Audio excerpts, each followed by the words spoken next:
Almighty knows that when you are in pain, when you are going through any form of pain, be it physical, be it emotional, whatever pain it might be, mental pain if I can call it, it's not easy to be beautiful at that time. Beautiful in the way you speak, beautiful in the way you come across. It's not easy to smile when you're in pain. Something is wrong with me. I've got a stomach ache, I've got a headache, I've got something happening, and you expect me to be so sweet and you expect me to be patient. Allah says, فَاصْبِرْ صَبْرًا جَمِيلًا. He describes the patience that He wants us to endure or to do. He describes it as beautiful patience. You need to be understanding. Listen, I'm going to get a big reward to try and be the best person I can, even during my hardship and pain. You know what it will do for you? It will help you heal your heart, and you will not break the hearts of others. While speaking about healing the heart, many of us break the hearts of others and we expect our hearts to heal. If you want your heart to heal, primarily make sure you haven't broken hearts. Make sure you don't go and abuse people. This morning we spoke to the torchbearers here. Our children who were here in their numbers from so many schools across the whole of Dubai. And one of the things we were saying is to develop your character, the way you speak. Many people don't think before they talk, yet the brain is the differentiating factor between us and animals.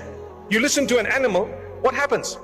It makes a sound that you don't understand, and sometimes it becomes irritating. But if you listen to a human, the person's qualities are very clear from the way they speak. When they speak to you, you can tell this person, mashallah, tabarakallah. You know what?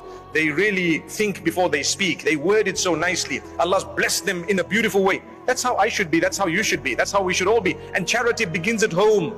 You start in your own house. When you're at home, learn to speak to your family members in the most beautiful way. What does it cost you? What does it cost you? You want your heart to heal? Learn to heal the hearts of others and learn not to break them in the first place. And you know what? Allah will protect your heart from ever being broken. Allahu Akbar. Similarly, if you want paradise, one of the things that comes to hinder your entry into paradise is when you've done something against others. The reward of your acts of worship that were piling up actually goes to someone else altogether. What was the point?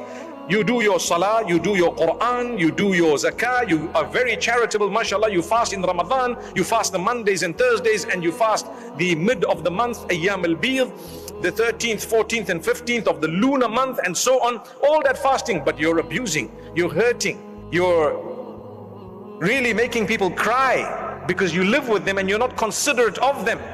In that particular case, you're hindering your access to Jannatul Firdaus for nothing. For nothing. Imagine, for no reason, I'm hindering my path to Jannah. The path to Jannah is filled with sacrifice and is filled with patience. You need a lot of patience.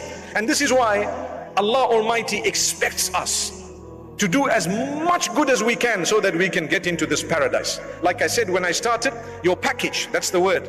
Remember, it's your package. Part of your package is your marriage might be delayed. If your marriage is delayed, it's not the end of the world. You're not the first person.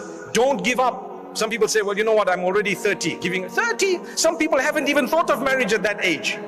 I agree, some marry very early, maybe 20 and so on. There's no specific time frame in Islam to say you must be married by this time here. But there is an Islamic teaching that says you must try, because in the trial there is a reward. Whether it's going to happen or not, and when it's going to happen, and how it's going to happen, and with who it's going to happen, that is in the hands of Allah. Did you try? Yes, I did. Allah will reward you.